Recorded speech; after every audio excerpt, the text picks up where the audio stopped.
Greetings, ladies and gentlemen. This is Stan Houston on sometimes it could be a turbulent Thursday, but we'll talk a little bit about that today. Hey, that title is not mine. It comes from Michael Crichton and Charlton Heston, but it's wonderful. What an intoxicating vanity. An intoxicating vanity. That's something that a lot of us suffer from, and it's something we'll talk about today. An intoxicating vanity, because indeed there is no climate emergency right now, and there probably isn't even a climate crisis right now. And so in the midst of all the noise and the mess, we'll just try and see if we can extrapolate some calm stories and suggestions that might be helpful to you as you plan the end of the week, and hopefully looking forward to the time that some good things can happen this weekend. Yes, intoxicating vanity. Just one of those interesting ideas, and the program begins right now.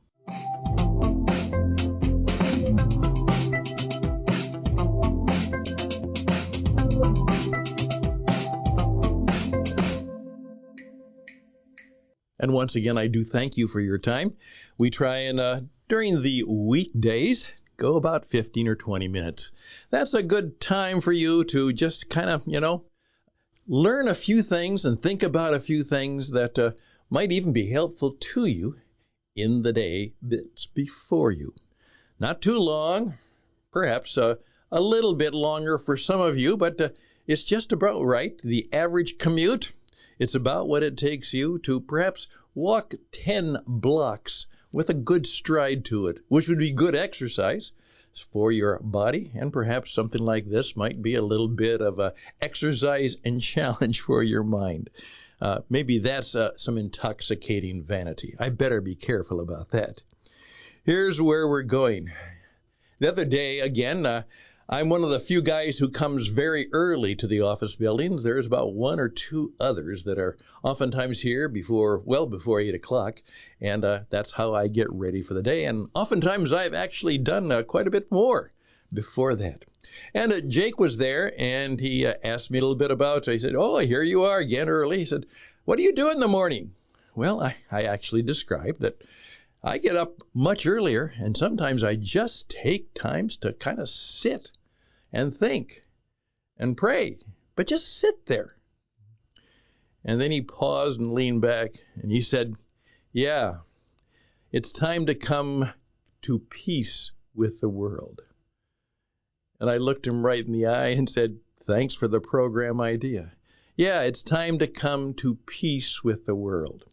The world is what it is, and it obviously is in a mess, and it is not at peace, but that doesn't mean that perhaps, like the old Christmas carol says, let there be peace on earth, and let it begin with me.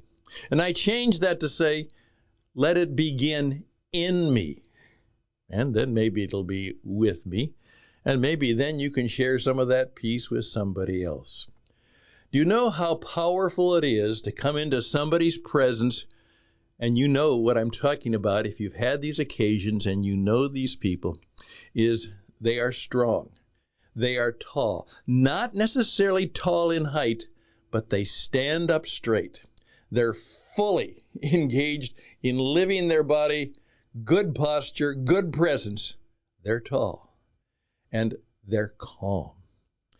And they move fast in some cases, and they know how to just slow down at the right time. And they know how to take a pause, and they know how to be very present, and they know how to listen to others.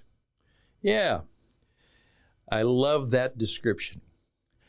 Come to peace with the world. And so that's, I guess, what I try and do. And perhaps I would suggest that in your hurried morning activities that you try and change that and see if you can take time to come to peace with the world. And that brought me to another remembrance which I shared with him. Richard Rohr, the wonderful speaker and pastor, who has put together a number of things that are really revolutionary in their thinking. And he simply said this: sometimes you just have to learn how to forgive reality. Reality is difficult, and it's tough. And reality sometimes can betray you, and befuddle you, and confuse you, and hurt you, and give you pain. Yes. And sometimes all you can do is you just have to forgive reality.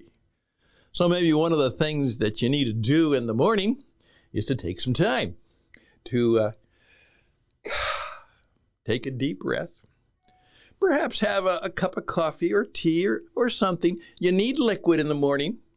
Get a drink of water, maybe a large glass of water first before you do your coffee and tea, and just sit and come to peace with the world.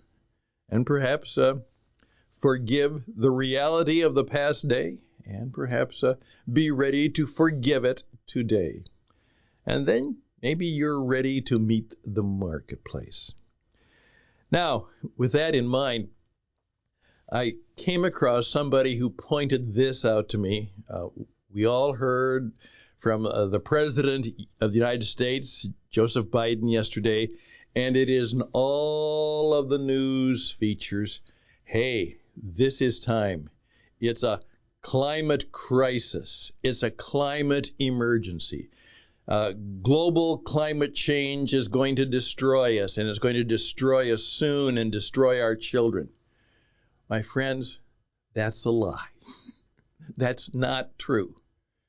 Now, is there climate change? Well, there's always been climate change. Is there man-made climate change? You really think we can do that? Well, think about that.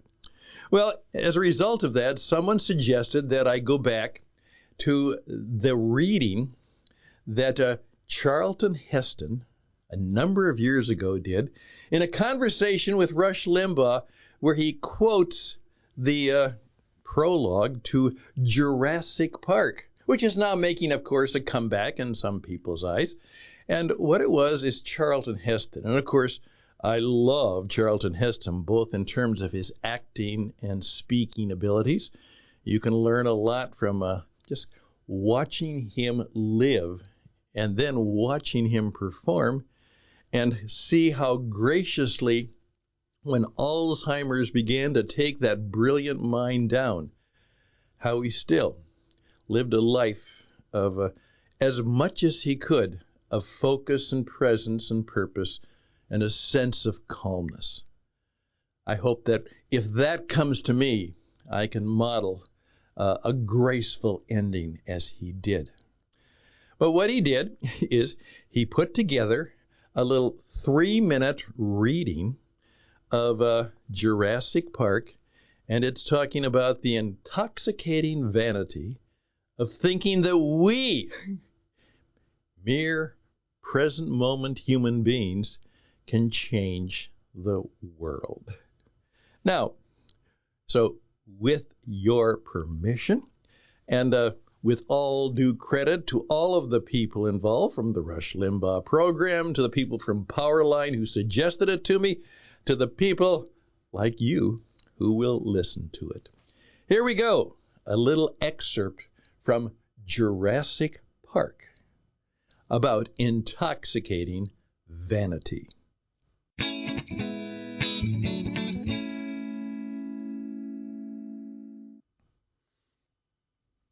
You think man can destroy the planet? What intoxicating vanity. Let me tell you about our planet. Earth is 4.5 billion years old. There's been life on it for nearly that long. 3.8 billion years. Bacteria first, later the first multicellular life, then the first complex creatures in the sea, on the land, then finally the great sweeping ages of animals, the amphibians, the dinosaurs, At last the mammals, each one enduring millions on millions of years. Great dynasties of creatures rising, flourishing, dying away. All this against a background of continuous and violent upheaval. Mountain ranges thrust up, eroded away, cometary impacts, volcanic eruptions, oceans rising and falling. Whole continents moving in endless, constant, violent change, colliding, buckling to make mountains over millions of years. Earth has survived everything in its time. It will certainly survive us. If all the nuclear weapons in the world went off at once, and all the plants, all the animals died, and the earth was clicking hot for 100,000 years, life would survive somewhere, under the soil, frozen in Arctic ice. Sooner or later, when the planet was no longer inhospitable, life would spread again. The evolutionary process would begin again. Might take a few billion years for life to regain its present variety. Of course, it would be very different from what it is now. But the earth would survive our folly, only we would not. If the ozone layer gets thinner, ultraviolet radiation sears the earth. So what? Ultraviolet radiation is good for life. It's powerful energy. It promotes mutation, change. Many forms of life will thrive with more UV radiation. Many others will die out. You think this is the first time that's happened? Think about oxygen. Necessary for life? No. But oxygen is actually a metabolic poison, a corrosive gas, like fluorine. When oxygen was first produced as a waste product by certain plant cells some 3 billion years ago, it created a crisis for all other life on Earth. Those plants were polluting the environment, exhaling a lethal gas. Earth eventually had an atmosphere incompatible with life. Nevertheless, life on Earth took care of itself. In the thinking of a human being, 100 years is a long time. 100 years ago, we didn't have cars, airplanes, computers, or vaccines. It was a whole different world. But to the Earth, 100 years is nothing. 1,000,000 years is nothing. This planet lives and breathes on a much vaster scale. We can't imagine its slow and powerful rhythms, and we haven't got the humility to try. We've been residents here for the blink of an eye. If we're gone tomorrow, the Earth will not miss us.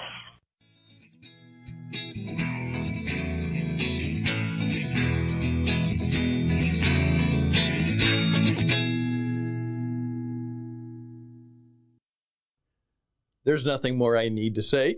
You heard it, and you can deal with it in your own way. It's not an emergency. Don't be afraid.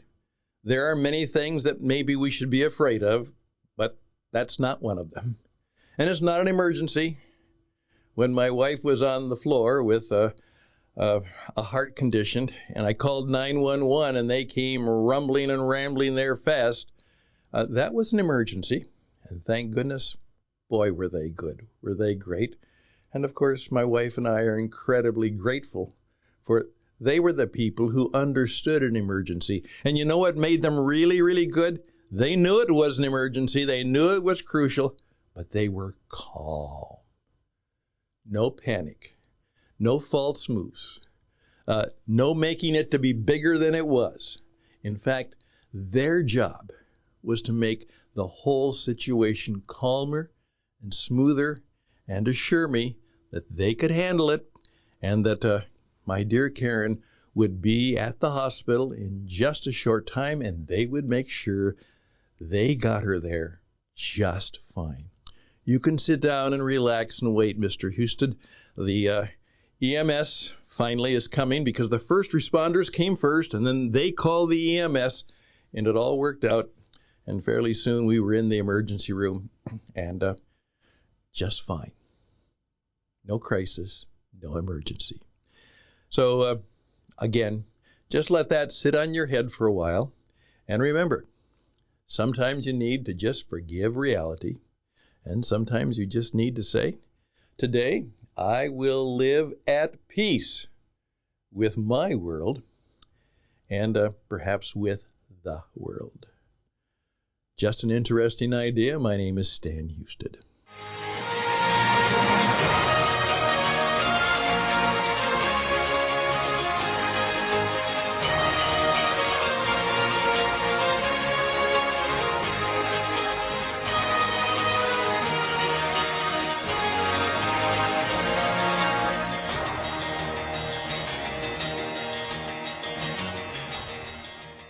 I thank you for your time. I trust you'll have a less than turbulent Thursday. Maybe now you'll be able to even face some of that turbulence with a greater sense. As Mr. Jordan once said to me, with the majesty of calmness. Again, the majesty of calmness. And that please, dear God, keep us away from intoxicating vanity.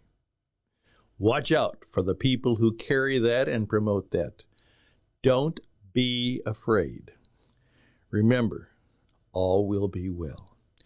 Reach out to me. I believe I can help you in some way. I'm Stan Husted. You can reach me at stanhusted@gmail.com. stanhusted@gmail.com. Again, you are going to have to learn to do what I teach people to do. Now, whether you learn it from me and whether you learn it from somebody else or whether you learn it now or later, you're going to have to learn how to use the media just like I am. That's what you will have to do in the modern world of today. So I can help you do that. Again, check it out at witradio.net. Witradio.net. That's a wit as wisdom, insight, and truth, and what it takes. And we can help you do that. My longtime performance coaching was centered on helping men and women who were entrepreneurs and who didn't just want to solve problems, but they wanted to create. They wanted to create new things, new opportunities, and perhaps do something they had never done before and had a viewpoint and a thought point that they had never had before. And then that would empower their life, their actions, and their leadership. That's what I do. And I do it fairly well. I hope that's not vanity.